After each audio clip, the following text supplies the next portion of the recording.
Number one అంటారు. అసలైన number one Guru Kashi university.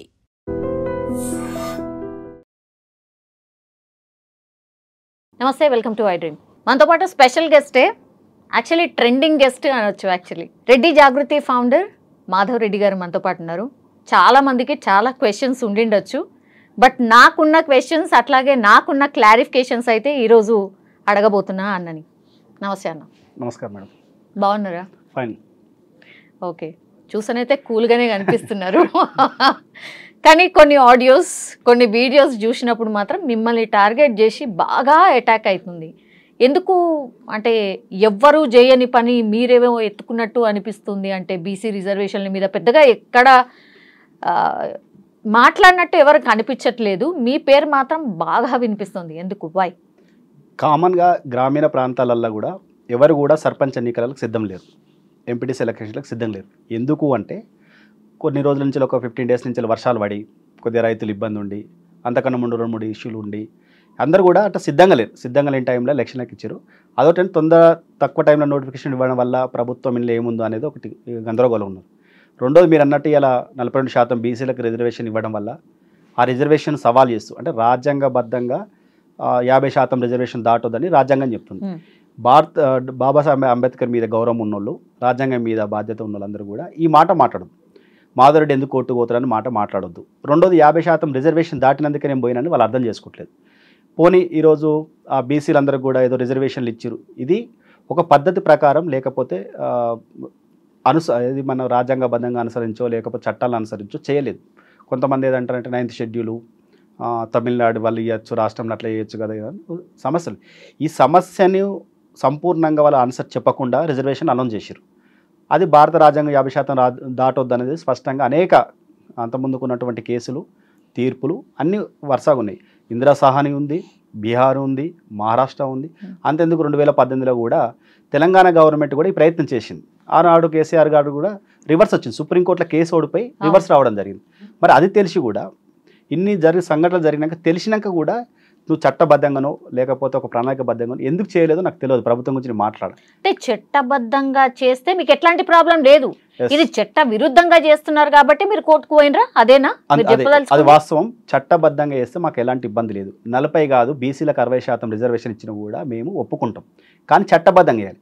నువ్వు ఇందిరా సాహాని కేసులు ఏమంటుందంటే, ఆనాడు ఇందిరా సాహాని కేసు వేసినప్పుడు ఏదైతే భారతదేశంలో ఎస్సీ ఎస్టీలకేమో కులాలు జనాభా పెరిగితే వాళ్ళకి రిజర్వేషన్ పెరుగుతుంది, కానీ ఈ బీసీలకు మాత్రం జనాభా పెరిగితే ఇక్కడ రిజర్వేషన్ పెరగదు. బీసీ కులాలలో ఎవరైతే ఆర్థికంగా అసమానతలకు గురవుతారో వాళ్ళకి మాత్రమే రిజర్వేషన్ ఇవ్వాలనేది స్పష్టంగా ఉంది.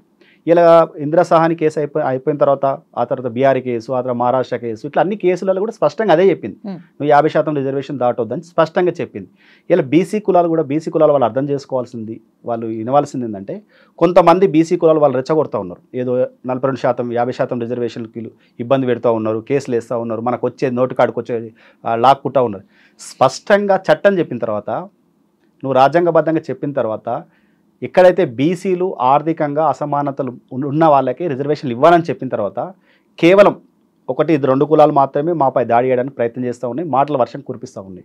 నేను ఇంత స్పష్టంగా ఉన్నాక, దాటొద్దు పేదలకు ఇవ్వాలన్నాక, నువ్వు ఫస్ట్ ఈ సంఘాలు నడిపేటోళ్ళు, బీసీ సంఘాలు నడిపేటోళ్ళు అర్థం చేసుకోవాల్సింది, ప్రజలకు చెప్పాల్సింది ఏంటంటే, ఏబీసీ వర్గీకరణ చేయాలని చెప్పాలి.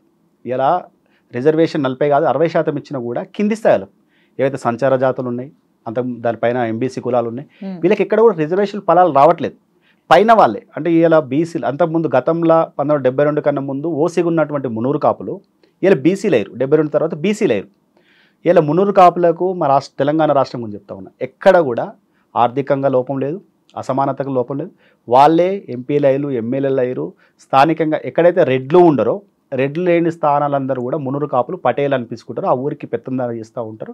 వాళ్ళు కూడా మా రెడ్లతో సమానమైనటువంటి వ్యక్తులు. ఇలా చాలామంది రెడ్లకు వాళ్ళ పిల్లల్ని ఇస్తారు, వీళ్ళ పిల్లల్ని చేసుకుంటూ ఉంటారు. అంటే లవ్ మ్యారేజ్లు కాదు, అరేంజ్ మ్యారేజ్ చేసుకుంటారు, ఎందుకంటే వాళ్ళు సమాన స్థాయిలో ఉన్నారని.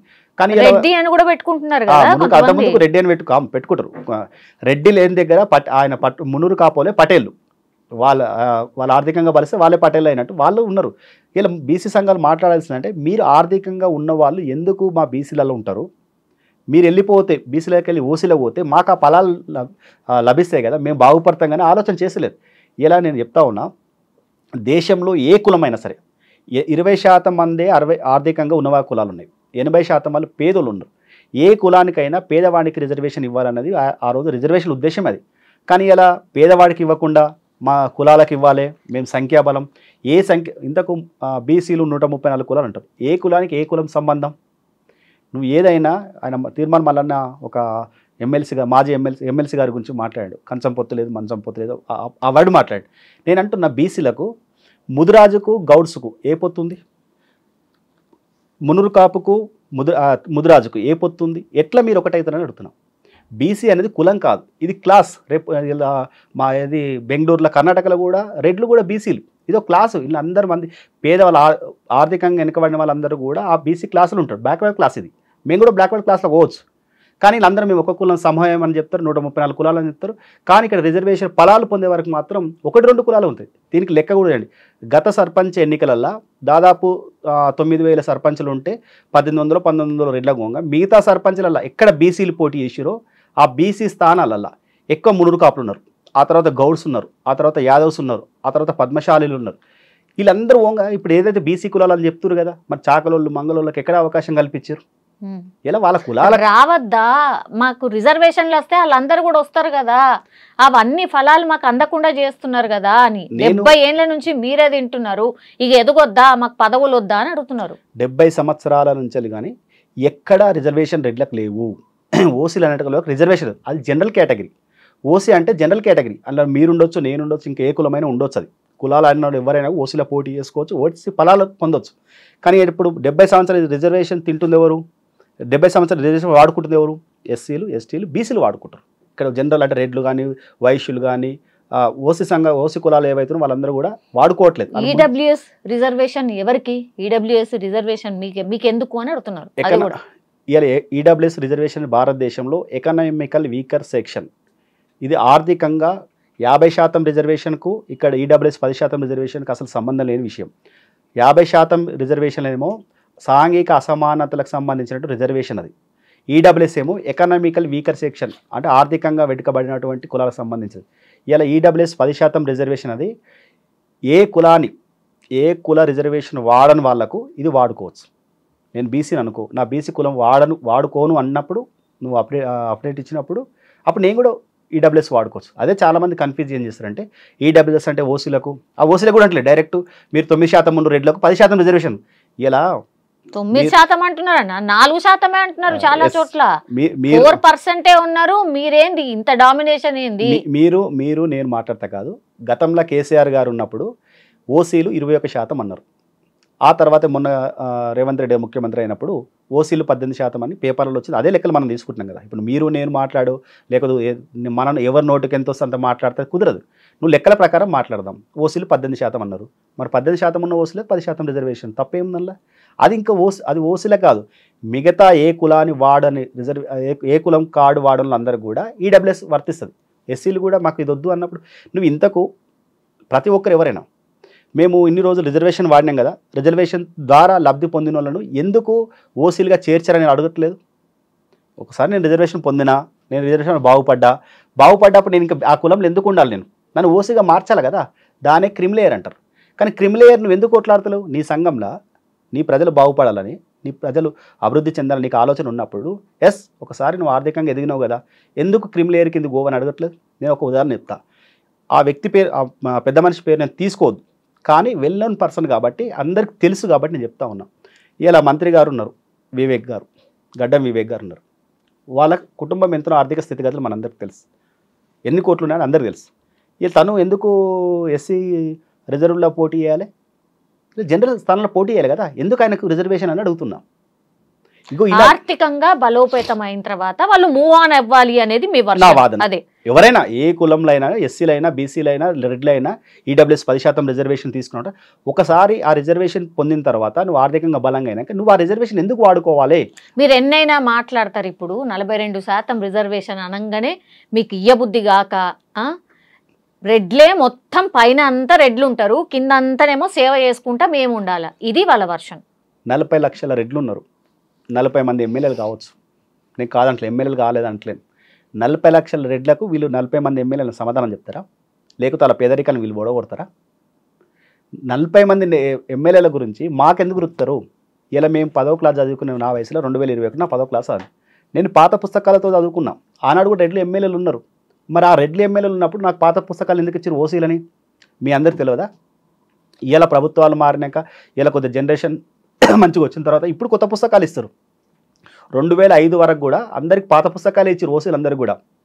పాత పుస్తకాలు చదువుకొచ్చినాం. ఇలా మెరిట్ ఒక టెట్ తీసుకుందాం. 120 మార్కులు ఉన్న టెట్కు ఓసీలకు 90 మార్కులు ఎందుకండి?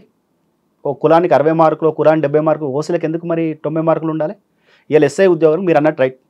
రెడ్ అంటే వాళ్ళు ఆర్థికంగా ఉన్నారు, బాగా అన్ని ఏది ప్రోటీన్ వస్తువులు తిన్నారు, బాగా బలంగా ఉన్నారు. దృఢంగా ఉన్నప్పుడు ఎస్ఐ ఉద్యోగాలకేమో ఓసీలు 25% 25 ఏళ్ళకే కట్ ఆఫ్ అయిపోతారు. అంటే వాళ్ళు ముసలిలో 26 సంవత్సరాలకు ముసలిలో అవుతారు.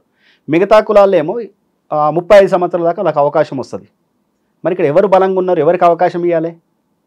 ఎలా వయోపరిమితి ఉండదు, ఫీజులు కట్టే దగ్గర వ్యత్యాసం ఉంటుంది, మార్కులలో వ్యత్యాసం ఉంటుంది, ఉద్యోగం వచ్చినాక కూడా ప్రమోషన్లో వ్యత్యాసం. ఇన్ని వ్యత్యాసాలు తట్టుకొని మేము నిలబడ్డాము. 70 సంవత్సరాల నుంచి మాకు రిజర్వేషన్ లేవు. ఇలా భారత రాజ్యాంగం ప్రకారం 50% రిజర్వేషన్ దాటుతుంది. ఇది సరైన పద్ధతి కాదన్నందుకు ఇంత దారులా. ఇలా సాధారణ జనాలు ఊళ్ళలో ఎవ్వరు మాట్లాడలేదు. కేవలం సంఘాలు నడిపేటోళ్ళు. నిన్నగాక మొన్న దసరా జరిగింది. దసరా సందర్భంగా అన్ని గ్రామాలలో అన్ని కులాల వాళ్ళు సంతృప్తిగా ఆనందంగా కలిసిమెలిసి రావణ దావనం చేసుకున్నాం, జమ్మి చెట్టు కాడ పూజలు చేసుకున్నాం, అందరూ అలాయి బలాయి చేసుకున్నాం. ఇంత బ్రహ్మాండంగా జరుగుతుంది. ఇది గ్రామాలలో ఎవరికి లేదు. మిమ్మల్ని కూడా కలుపుకున్నారా అన్ని కులాలలో? అంటే ఏమో మిమ్మల్ని చూడంగానే అసలు అదేదో రౌడీని చూసినట్టు లేకపోతే ఏదో ఎనిమిని చూసినట్టు చూస్తున్నారు, అసలు మీరు కనబడితేనే ఇక కొట్టేలాగున్నారు అనేది బాగా చర్చ నడుస్తుంది. మరి మీరేమో ఆ చర్చ పెట్టిన నాయకులు ఎక్కడ ఉంటారో నాకు తెలియదు. నేను మాత్రం నిరంతరం మా ఊర్లో ఉంటా. పొద్దున్న నుంచి సాయంత్రం దాకా రోజు మా ఊర్లో ఉంటా. మొన్న కూడా దసరా మా దోస్తులతోటి ఊరిలో అన్ని కులాలతోటి, 1-2 కులాలు కొద్దిగా వాళ్ళకి ఏదో ఇబ్బంది అంటే ఒక మనిషి చనిపోయి రాలే, కానీ మిగతా అన్ని కులాలతోటి బ్రహ్మాండంగా మా ఊళ్ళో ఏంది దశమి విజయోత్సవాలు చేసుకున్నాం. మీరు నా ఫేస్బుక్లో చూడొచ్చు. అందరం కలిసి మెలిసిగా రెగ్యులర్గా ఎట్లా కలుస్తాం అందరూ తెలుసు. ఉన్నారా అన్న? బీసీలు ఉన్నారా? ఎందుకు లేదు? నా చుట్టూ ఉండేటోళ్ళు బీసీలు ఉంటారు, ఎస్సీలు ఉంటారు, రెగ్యులర్గా ఉంటారు. మా ఊళ్ళో ఇప్పుడు పంపండి, మీరు ఎంతమంది పిలిచి మాట్లాడదాం, చర్చ పెడదాం. వాళ్ళు కూడా అడుగుతారు కదా. ఇలా మా ఊళ్ళో ఒడ్డు రోజులు ఎక్కువ కులం ఉంటారు, వాళ్ళు కూడా అడుగుతారు, అన్న మాకు ఈ బీసీ రిజర్వేషన్ రావడం వల్ల మాకు ఏబీసీ వర్గీకరణ లేకపోవడం వల్ల మేము ఎన్నాళ్ళకు మాకు అధికారం వస్తుందని అడుగుతారు. మాకేది రాజాధికారం అంటారు. ఇలా మరి బీసీలు అది చెప్పాలి కదా. బీసీ కులాలలో స్పష్టంగా ఉన్నది. కేవలం ఒక 3-4 కులాలు లబ్ధి పొందుతురు. మా పేరు చెప్పుకొని నేనెందుకు మాట్లాడాలి? నిన్నగాక మొన్న టీవీ చర్చలో ఎంబీసీ శ్రీనివాస్ అని చెప్పిండు. మమ్మల్ని ఇంతకు ఎప్పుడైనా బీసీలుగా చూసిరని అడిగిండు. ఇప్పుడు బీసీలలో 2-3 కులాలు చెప్పిండు. ఆ కులాలలోనే ఐకమత్యం లేదు అంటారు మీరు. ఐకమత్యం లేదంటలేను, ఐకమత్యం గురించి మాట్లాడు. పైన లేయర్ అన్ని పొందుతున్నారు, కింద లేయర్ ఏమో అట్లనే ఉంటారు. ఆర్థికంగా ఉన్నవాళ్ళు, ఆర్థికంగా లేని వారు. ఒకటి బీసీ కులాలు, ఎంబీసీ కులాలని బీసీ కులాలు పట్టించుకోవట్లేదు. మమ్మల్ని ఇంతకు మనుషులుగా చూడట్లేదని మమ్మల్ని కాదు బీసీ కులాల మీద దుమ్మెత్తి పోస్తారు. మా రిజర్వేషన్ మీరు వాడుకుంటా మమ్మల్ని మనసులో చూడట్లేదు. మమ్మల్ని అన్న ఓసినట్టే కామన్గా అయితే ఊర్లలో రెడ్లు కోమటోళ్ళు ఉంటారు, బ్రాహ్మణులు అంటే దూరం ఉంటారు. ఎక్కువ మేము ఆ కులాలన్నీ కూడా మా దగ్గర పనిచేస్తాయి, వ్యవసాయం చేసుకుంటాం కాబట్టి మాకు సబ్బన్న కులాలతో మాకు పని ఉంటుంది. సబ్బన్న కులాలు మాతో కలిసి ఉంటారు. మేము వ్యవసాయదారులం. అన్ని కులాలు మాతో, అన్ని కులాలకు మేము అవసరం, అన్ని కులాలు మాకు అవసరం. మేము కలిసిమెలిసి ఉండేటోళ్ళం. ఈ రిజర్వేషన్ పంచాయి పెట్టేటోళ్ళం కాదు, లేకపోతే అలా దూరం చేసుకుంటాం కాదు. ఈ చర్చ లేదా అన్న? అంటే ఇంత పెద్ద ఎత్తున నడుస్తుంది సోషల్ మీడియా, ఏడ చూసినా అదే ఉన్నది. మీరు చెప్పిన దాని ప్రకారం అసలు ఏమీ లేదు, మేమంతా బాగానే ఉన్నాం అన్నట్టు చెప్తున్నారు. మీకు అదే చెప్తున్నా. ఎవరైతే కుల సంఘాల నాయకత్వం వహిస్తారో, ఎవరైతే మునూరు కాపులు ఉన్నారో, ఎవరైతే రాజకీయ పార్టీల దగ్గర వ్యవహారం చేస్తూ ఉన్నారో వాళ్ళు మాత్రమే చర్చ పెడతా ఉన్నారు.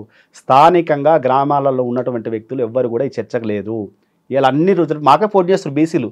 అన్న మా దగ్గర బీసీ ఉన్న కాడ ఎస్సీ ఉన్న కాడ జనాభా వేసిరు, ఎస్టీ లేని కాడ ఎస్టీ రిజర్వేషన్ ఇచ్చారు. అంత కన్ఫ్యూజ్ గందరగోళం చేసిరన్న. ఎట్లా చేసి మీరు ఆపురి, ఇంకోసారి మంచిగా వస్తే ప్రకటబందిగా. ఇలా అధికారులు కూడా మరి ఎందుకు ప్రభుత్వం మీద కోపమా లేకపోతే ఏదో నాకు తెలియదు, కానీ అధికారులు కూడా బాగా కమ్యూనికేషన్ గ్యాప్ చేశారు, జనాలను కన్ఫ్యూజ్ చేశారు. ఇదొక కన్ఫ్యూజ్, రిజర్వేషన్ కన్ఫ్యూజ్ ఉంది. ఆ తర్వాత అధికారులు ఇంకా కన్ఫ్యూజ్ ఉన్నారు. అధికారులు ఎస్టీ లేని కాడ ఎస్టీలు ఇస్తారు, బీసీ లేని కాడ బీసీలు ఇచ్చారు. ఒక ఊర్లో ఇద్దరే ఉన్నారు, తల్లి కొడుకున్నారు, ముగ్గురికి రిజర్వేషన్ ఇచ్చారు. మరి ఇంకో ఆయన ఏడికెళ్ళి తేవాలి? ఇవి ఎమ్మెల్యేల ఎలక్షన్ కావు, లేదు ఒక ఊరికెళ్ళి మనం దత్తత తెచ్చుకునే పరిస్థితి ఉండదు. అలాంటప్పుడు అధికారులు కూడా ఇక్కడ అధికారుల తప్పు కూడా ఉంది, గందరగోళం. నాకు తెలిసి అంటే నన్ను ఆలోచన చేసిన అంటే మనం ఎట్లయినా రిజర్వేషన్కు ఇది నిలబడనుకో అధికారులు కూడా బాగా తప్పు చేసినాము, ఈ రిజర్వేషన్ కావద్దని. అంటే రేవంత్ రెడ్డి ప్రభుత్వం మీద బాగా అధికారులు వ్యతిరేకత ఉన్నట్టు నాకు అనిపిస్తుంది, ఏదో కోపంగా ఉన్నట్టు. లేకపోతే ఇంత ఆయన మీద అబండం వేయాలి, ఎలక్షన్ పోదని నాకన్నా ఎక్కువ అధికారులకే ఉంది. ఏమో అన్న, మీ వెనకాల రేవంత్ రెడ్డి ఉన్నారు అని అంటున్నారు. మరి మా వెనకాల రేవంత్ రెడ్డి ఇప్పుడు రేవంత్ రెడ్డి గారు 42% బీసీలకు రిజర్వేషన్ కావాలని బాగా కష్టపడి ఆయనకు మంచి పేరు రావాలని కష్టపడుతున్నాడు. అలాంటప్పుడు ఆయన ఈ తప్పిదం ఎందుకు చేస్తాడు? ఇటువైపు మా దిక్కునే మేము ఆర్గనైజేషన్ 2016 నుంచి ఉన్నాము, మా హక్కుల కోసం మేము కొట్లాడినాము. ఇదే గతంలో కూడా చాలామంది గుర్తుంటుంది, మంత్రి మల్లారెడ్డి గారు ఒక సభకు వచ్చి కేసీఆర్ గారు పొగిడితే అక్కడ జనం ఆగ్రహించి అతని మీద వాటర్ బాటిల్ వేసారు.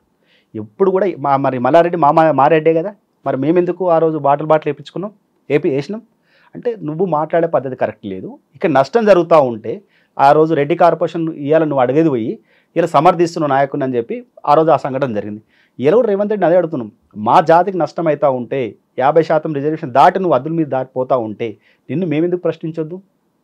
మా వెనక రేవంత్ రెడ్డి లేడు, టీఆర్ఎస్ పార్టీ లేదు, ఏమో బీఆర్ఎస్ కూడా ఉన్నదని ఇంకో చర్చ. ఇక బీజేపీ ఒక్కటే మిగిలినట్టు బీజేపీ అది కూడా ఉంది. 3 పార్టీలు ఉన్నాయి, మరి ఏ పార్టీ వైపు నుంచి మాట్లాడుతున్నారు మీరు? ఇక్కడ గమ్మత్ ఏంటంటే టీఆర్ఎస్ పార్టీలు ఏం చేస్తారంటే కాంగ్రెస్ రేవంత్ రెడ్డి ఉన్నది, అంతకుముందు తిరుపతి రెడ్డి అన్నతో కలిసింది, ఇంకా కొంతమంది కాంగ్రెస్ వాళ్ళతో లీడర్లు బర్త్డేలా కలిసిందో లేకపోతే సందర్భం కలిసిందో ఆ ఫోటోలు పెట్టి టీఆర్ఎస్ వాళ్ళు తృప్తివంతులు, ఈయన కాంగ్రెస్ మనిషి అని. ఆ కాంగ్రెస్ వాళ్ళు ఏం చెప్పారు, కేసీఆర్ తోటి ఉన్న ఫోటో లేకపోతే ఇంకొక మంత్రులతో రెడ్లు మంత్రులతో ఫోటోలతో తీసి అరే అంత గతంలో అయిన టీఆర్ఎస్ కాబట్టి టీఆర్ఎస్ వాళ్ళు ఇది వేయించారని చెప్తారు. కొంతమంది ఏం చేస్తారు, బీజేపీ కిషన్ రెడ్డి బర్త్డే కలిసింది ఉంది, అంతకుముందు ఢిల్లీలో కలిసింది ఉంది, ఆ ఫోటోలు పెట్టి అట్లా సంతృప్తి పొందుతారు. కవిత గారి ఫోటోలు పెట్టి కూడా ఈయన మా జాగృతి కవితని వేయించింది అని అదొకటి నడుస్తుంది. ఇంకా గమ్మత్ ఏంటంటే నరేంద్ర మోడీ గారికి మొన్న సెప్టెంబర్ 17 నాడు ఆయన బర్త్డే, ఆయనకు ఒక ప్లాకార్డ్ అంటే ఇంతకుముందు ఈడబ్ల్యూఎస్ 10% రిజర్వేషన్ కృతజ్ఞతగా ఆ బర్త్డేకి ఎవ్రీ బర్త్డేకి మేము శుభాకాంక్షలు చెప్తాం. ఓన్లీ ప్లాకార్డ్ చేసి పెట్టినందుకు కూడా దీని వెనక నరేంద్ర మోడీ అని అంటారా? నా కేపాల్ కూడా మంచి మిత్రుడు, నేను కేపాల్ కూడా బర్త్డే విషయం చెప్తా, అది కూడా పెడతారా? అరే ఎవరు ఫోటోలు పెట్టాలో ఆలోచన. సోషల్ మీడియాలో బాగా ఫేమస్ కావడానికి ఇది ఒకటి ఎత్తుకున్నారు. మాధవ్ రెడ్డి అనేటైనా సోషల్ మీడియాలో మొత్తం ఏడ చూసినా ఈయననే కనబడాలి అని చెప్పి అసలు జీవో రాకంటే ముందే ఒక కేసు వేస్తారు, కోర్టేమో తిట్టంగానే మళ్ళా వెంటనే జీవో రాగానే ఇంకో కేసు వేస్తారు. ఏడుకెళ్ళి ఫేమస్ కావాలా మాధవ్ రెడ్డి అంటే ఎవరో తెలియాలా. ఇది కోర్టుకు మనము హైకోర్టు కానీ సుప్రీంకోర్టు కానీ నువ్వు ఏ కేసు మీద కొట్లాడుతున్నావు ముందు మనం బ్రీఫ్ ఇచ్చిన తర్వాత వాళ్ళు చూసి ఈ కేసు తీసుకోవాలన్నా వద్దని నెంబరింగ్ ఇస్తారు. మేము వాదన కరెక్టే కాబట్టి నెంబర్ ఇచ్చారు.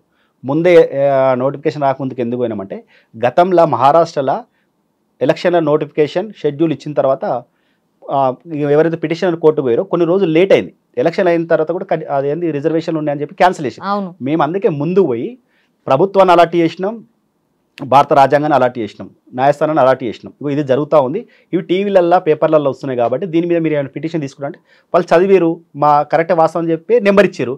నెంబర్ ఇచ్చినాక జడ్జి ముందు ధర్మాసనం ముందు పోయినాక ఏం చెప్పారు, మీరు ఎందుకు వచ్చారు కోర్టుకు అని చెప్పారు.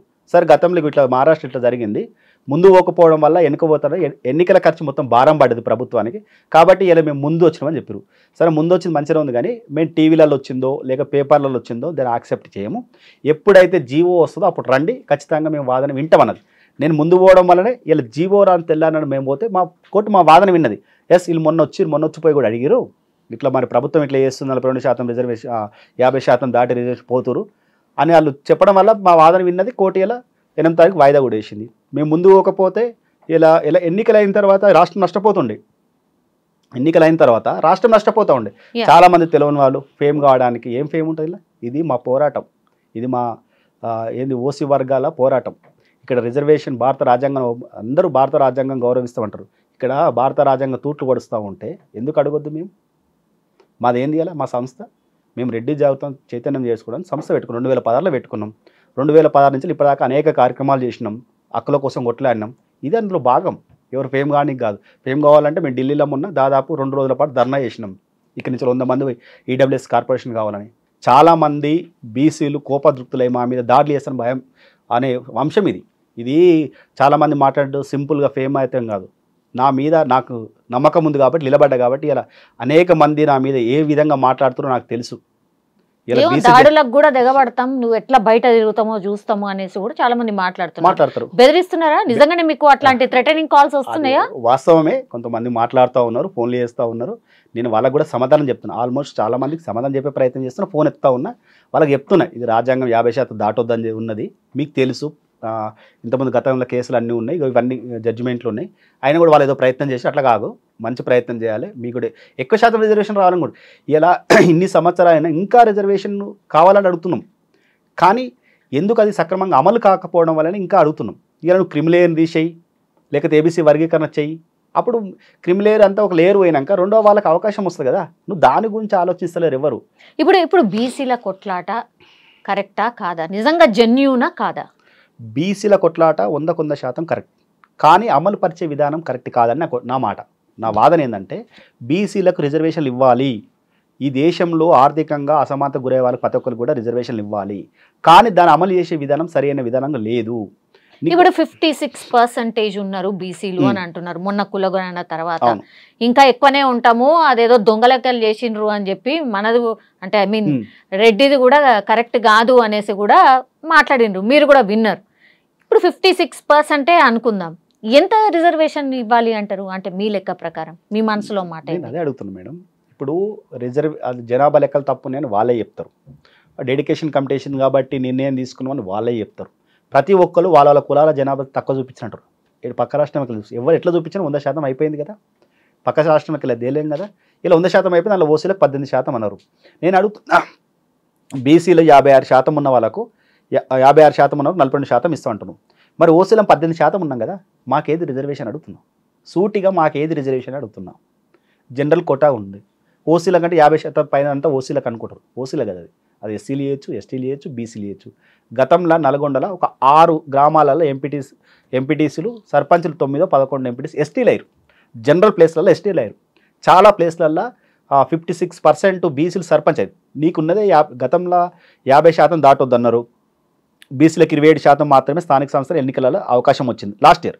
కానీ 54-53% మేము సర్పంచ్లమైన ఎంపీటీసీలమైనని చెప్పి ఒక టీవీ ఛానల్ అయినా చెప్పాడు. ఎట్లా అవకాశం వచ్చింది అంటే జనరల్ ఉంది కాబట్టి మీకు అవకాశం వచ్చింది. ఇలా జనరల్ లేకపోతే నీకు ఏ అవకాశం వస్తుండే? ఇలా 50% దాటి 69% ఇస్తే రెడ్లకు ఓసీలకు కాదు అన్యాయం, ఎస్టీలకు కూడా అన్యాయమే, ఎస్సీలకు కూడా అన్యాయమే. జనరల్ ప్లేస్లలో వాళ్ళకి 1-2% వచ్చేది, అవన్నీ నష్టపోతూ ఉన్నారు కదా. అందుకే చెప్తా ఉన్నా, ఇది చేసే విధానంలో కరెక్ట్ లేదు, సరైన పద్ధతి అవలంబించలేదు, దీంట్లో అనేకమైనటువంటి లోపాలు ఉన్నాయి. ఆ లోపాలను మేము ఎత్తి చూపుతూ ఉన్నాం. ఇలా కొంతమందికి అది మంచిగా అనిపిస్తలేదు. బట్ ఇంకోటి కూడా మొదటి నుంచి వాదన అదే, ఇలా మున్నూరు కాపు ఓసీలు ఉన్నటువంటి మున్నూరు కాపులను బీసీలకు తెచ్చిపెట్టినావు కదా, నువ్వు బీసీ సంఘాలు ఏం చేస్తున్నాయి? మున్నూరు కాపులు ఎందుకు బీసీలలో ఉండాలి? మీ హక్కులు ఎవరు తింటురు? మీకు రావాల్సినటువంటి రాజ్యాంగబద్ధంగా రావాల్సిన హక్కులు ఎవరు తింటురు? మీ బీసీ పేర్లు చెప్పుకొని బీసీ కులమైనటువంటి మున్నూరు కాపు తింటుంది. దాన్ని వదిలిపెట్టి నేను రాజ్యాంగం 50% దాటొద్దన్నవాన్ని నా మీద ఎట్లా మాట్లాడతాను మీరు? ఇప్పుడు కోర్టులో ఏం వాదనలు వినిపించబోతున్నారు? October 8న తీర్పు రిజర్వ్ అయింది, ఏం వస్తుంది అనుకుంటున్నారు తీర్పు? 100% గత ఉన్న తీర్పులన్నీ బట్టే, గతంలో ఏదైతే ఇంద్రసాని కేసు ఉందో, బీహార్ కేసు ఉంది, మహారాష్ట్ర కేసు ఉంది, తెలంగాణ కేసు, అన్ని కేసులు 50% రిజర్వేషన్ దాటొద్దని క్లియర్ చెప్పింది. అదే తీర్పు మన రాష్ట్రంలో మళ్ళీ రాబోతుంది. దానికన్నా ముందే 6 తారీఖు నాడే ఈ రాష్ట్రంలో గుడ్ న్యూస్ కూడా రాబోతూ ఉంది. మేము సుప్రీంకోర్టులో కూడా కేసు వేసినాం. 6 తారీఖు సుప్రీంకోర్టు ఖచ్చితంగా తుది తీర్పు ఇవ్వబోతా ఉంది. సుప్రీంకోర్టులో కూడా గెలవబోతూ ఉన్నాం. అచ్చా, ఓకే. సేమ్ కేస్ అంటే డిఫరెంట్ ఉంటాయి. మొత్తం మీద 50% రిజర్వేషన్ దాటొద్దు అనేది. ఓకే, దానికంటే ముందే ఐ మీన్ మండే రోజు ఖచ్చితంగా గుడ్ న్యూస్ వస్తుంది ఓసీలందరికీ కూడా. అచ్చా, ఓకే. సో మీరు దానికోసమే వెయిటింగ్ అనమాట. ఓకే, డైరెక్ట్ సుప్రీమే పోయినాం కాబట్టి ఎట్లాగూ సుప్రీంకోర్టులో 50% దాటద్దు అనే లైన్ ఉంది కాబట్టి అక్కడే తెలుసుకుంటాం. అక్కడైతే మాకు ఇంకా తొందరగా ఈ ఒక రిజల్ట్ వస్తున్న ఉద్దేశంతో సుప్రీంకోర్టు కూడా పోవడం జరిగింది. ఓకే, మరి ఇప్పుడు ప్రభుత్వం ఏం చేస్తుంది అనుకుంటున్నారు? వాళ్ళైతే 42% ఇవ్వాలి, వాళ్ళు బీసీలు కూడా ఎదగాలి అనేది వాళ్ళ వర్షన్. మీకు కూడా వాళ్ళు ఎదగాలని ఉంది అనే మాటనే చెప్పిండ్రు కాబట్టి, బట్ ప్రాపర్ గా చేయాలి అనేది మీ వర్షన్. ఓకే, నా కండిషన్ ఇది, మేధావుల కండిషన్ అంతా కూడా. ఈ దేశం అభివృద్ధి చెందాలంటే ఎవరైతే పేదవాళ్ళు ఉన్నారో వాళ్ళకు మాత్రమే రిజర్వేషన్ ఫలాలు అందాలి, సంక్షేమ పథకాలు అందాలి. దానికోసం ఇక రీషఫిల్ చేయాలనేమో, రిజర్వేషన్ మొత్తం తీసేసి మళ్ళీ ఇంకోసారి రిజర్వేషన్. ఒక మాట చెప్తా, గత ప్రభుత్వము ఎస్సీలకు 10 లక్షల రూపాయలు అన్నది. ఒక్కొక్క ఎస్సీకి 10 లక్షల కుటుంబానికి 10 లక్షలు ఇస్తా అని చెప్పింది. ఒక ఊర్లో 50 కుటుంబాలు ఉంటే కేవలం 10 మందికి ఇస్తే 40 కుటుంబాలు ఆ పార్టీకి వ్యతిరేకంగా పనిచేసినాయి. దానివల్ల టీఆర్ఎస్ ప్రభుత్వం ఓడిపోయింది. ఇంకోటి 10 లక్షలు ఇచ్చినావు కానీ దాని కండిషన్ పెట్టలే, ఎవరికి ఇవ్వాలి ఎవరికి ఇవ్వద్దు, వాళ్ళు ఇస్తే రిటర్న్ ఎట్లా చేయాలని. నువ్వు ఇట్లా ఈ పథకాలు ప్రజలకు ఉపయోగపడకుండా ప్రభుత్వాన్ని లూటీ చేసే పథకాలు, కార్యకర్తలను కాపాడుకునే పథకాలు ఎందుకు ఎన్నాలంటున్నా. నువ్వు నీ పార్టీ గురించి ఎదుగుదల గురించి ఆలోచిస్తావు తప్ప ఈ దేశ ఎదుగుదల గురించి ఆలోచిస్తావు. ఇంకో విషయం చెప్తా మేడం, తెలంగాణ కానీ సరే భారతదేశం మొత్తం కూడా కులాల మీద ఎన్నికలు జరిగాయి, రాజకీయ పార్టీ సింబల్ మీద ఎన్నికలు జరుగుతాయి. రాజకీయ పార్టీ సింబల్ మీద మాత్రమే ఎన్నికలు జరుగుతాయి. ఇంత జరుగుతున్నా మన తెలంగాణలో దానిపైన జరుగుతుందా? ఇప్పుడు కూడా రాజకీయ పార్టీ ఎన్నికల సింబల్ మీదనే ఎన్నికలు జరుగుతాయి. మీకు ఒక ఉదాహరణ చెప్తా. పార్టీలా ఒక 10 సంవత్సరాలు 20 సంవత్సరాలు నేను ఒక నియోజకవర్గం కష్టపడ్డా కూడా ఒక పార్టీ ఏం చేస్తుందంటే ఎవరైతే ఆర్థికంగా ఉన్నాడో ఆయన తీసుకొచ్చి ఆడ పెడుతుంది. అప్పుడు సామాన్య కార్యకర్తలు అడుగుతారా? పోనీ ఆ కులాలు అడుగుతాయా? నువ్వు ఎందుకు ఆయన ఎప్పుడు కూడా ప్రజాసేవ చేయనోడు ఒక వ్యాపారవేత్తను తీసుకొచ్చి ఆడ పెడతారు. అంటే ఏం జరుగుతుంది ఇక్కడ? పార్టీ సింబల్ మీద జరుగుతున్నట్టే కదా, వ్యక్తుల మీద జరుగుతలేదు కదా. నేను అదే అంటున్నా. కాబట్టి కొంతమంది చాలా కన్ఫ్యూజ్గా ఉన్నారు. మాట్లాడేటోళ్ళు, బీ సంఘాన్ని మాట్లాడేటోళ్ళు ఎన్నికల సిస్టమ్ తెలియకనో, లేకపోతే వ్యవస్థ తెలియకనో, లేకపోతే ఇప్పుడు మీరు అన్నారు కానీ ఫేమ్ కానీ చేసినట్టు వాళ్ళ వ్యవస్థలలో నాయకులుగా నిలబడడానికి ఏటో అధికారం ఉంటే అటు నిలబడడానికి ప్రయత్నం చేసేటోళ్ళు మాత్రమే. ఇవన్నీ కన్ఫ్యూజ్లు ఉన్నాయి. ఇవన్నీ చర్చ జరగాలి. వాస్తవంగా సమగ్రంగా చర్చ జరిగితే గానీ వీటికి సొల్యూషన్ అనేది దొరకదు. లాస్ట్లీ ఏం చెప్పదలుచుకున్నారండి? లాస్ట్లీ నేను సమాజానికి విజ్ఞప్తి చేస్తూ ఉన్నా, ముఖ్యంగా బీసీ సమాజానికి విజ్ఞప్తి చేస్తున్నా. రెడ్డి జాగృతి కానీ రెడ్డి సంఘాలు కానీ ఎక్కడ బీసీలకు కూడా మేము వ్యతిరేకం కాదు. బీసీలలో పేదరికం పోవడానికి తీసుకొచ్చేటువంటి ప్రణాళికలకు మేము సహకరిస్తాము. బీసీలను చూపించి 140 కులాలను చూపించి కేవలం ఒక మునురు కాపు కులమే లాభపడితే మేము ఒప్పుకోము. వాళ్ళు గతంలో ఓసీలు ఉండే, ఇప్పుడు కూడా ఓసీలుగా ఉండాలి. బీసీల రిజర్వేషన్ లబ్ధి పొందుతుంది వాళ్ళని తప్పిస్తే ఖచ్చితంగా ఈ యొక్క బీసీలకు అందరూ కూడా రిజర్వేషన్ ఫలాలు దక్కుతాయి. రిజర్వేషన్ ఫలాలు ప్రాపర్గా చేస్తే ఖచ్చితంగా అన్ని సమాజం మొత్తం ఉన్న వాళ్ళందరూ కూడా సహకరిస్తారు. ఎంబీసీ కులాలు కూడా ఆర్థికంగా సామాజిక ఎదగాలని మా ఆకాంక్ష. మేము రెడ్లము, కాపులము, ప్రతి గ్రామంలో అన్ని కులాలకు అండగా నిలబడే వాళ్ళం, అన్ని కులాలు ఎదగాలనే ఆలోచన చేసుకునే వాళ్ళం ఉండేవాళ్ళం. మా దగ్గర వ్యవసాయం చేసేటప్పుడు సబ్బన్న కులాలు మాతో కలిసి పనిచేస్తాయి. మేము భాగస్వామిగానే ఫీల్ అవుతాం తప్ప వాళ్ళు ఏదో కింది స్థాయిగా ఫీల్ కాము. తెలియని వాళ్ళు ఏం మాట్లాడతారు కానీ గ్రామీణ ప్రాంతంలో మేము ఏం తింటామో, ఏ మామిడికాయ పచ్చడితో తింటామో వాళ్ళకు కూడా అదే పచ్చడి పెట్టి తినిపించేటోళ్ళం. మా దగ్గర సేవ అందిస్తారు, మేము వాళ్ళతోటి కలిసి ఉండేటోళ్ళం. కాబట్టి అందరం కూడా అన్నదమ్ములా కలిసి ఉందాం. ఈ యొక్క ప్రభుత్వాలు లేకపోతే నాయకులు చేస్తున్నటువంటి జిమ్ముకులను మీరు పడకండి. ఖచ్చితంగా నేను చెప్తా ఉన్నా, ఒకవేళ ఈ బీసీ నాయకులకు చేత కాకపోతే ఎంబీసీ కులాల పరంగా నిలబడి ఎంబీసీ హక్కుల కోసం కొట్లాడడానికి రెడ్డి జాగృతి ఎప్పుడు కూడా సిద్ధంగా ఉంటుంది. దాంతోపాటు ఈ రిజర్వేషన్ వల్ల ఎస్సీ ఎస్టీలో కూడా మీరు గమనించండి, ఎస్సీ ఏబీసీ వర్గీకరణ కూడా జరిగింది. ఎస్సీలు మా ఏబీసీ ఇక్కడ కూడా అట్లా వర్గీకరణ జరుగుతూనే వాళ్ళకి లాభం చేకూరుతని మా ముఖ్య ఉద్దేశం. మా ఉద్దేశాన్ని సరైన ఉద్దేశాన్ని అర్థం చేసుకోకుండా ఏదైతే బీసీ సంఘాల నాయకులు లేక రాజకీయ పార్టీ నాయకులు మమ్మల్ని దుమ్మెత్తు పోసుకుంటూ మమ్మల్ని బూచి చూపించి మళ్ళీ ప్రయోజనాలు పొందడానికి వాళ్ళు ప్రయత్నం చేస్తారు. ఇసంటి ప్రయత్నాలు ప్రజలు నమ్మొద్దని విజ్ఞప్తి చేస్తూ ఉన్నాం. Thank you so much. And for more videos, please subscribe to iDream. Please subscribe to iDream. Please subscribe iDream. And please subscribe to iDream. For more videos, subscribe to iDream. please like, share and subscribe to the channel. Congratulations, iDream. Subscribe to iDream. Subscribe to iDream.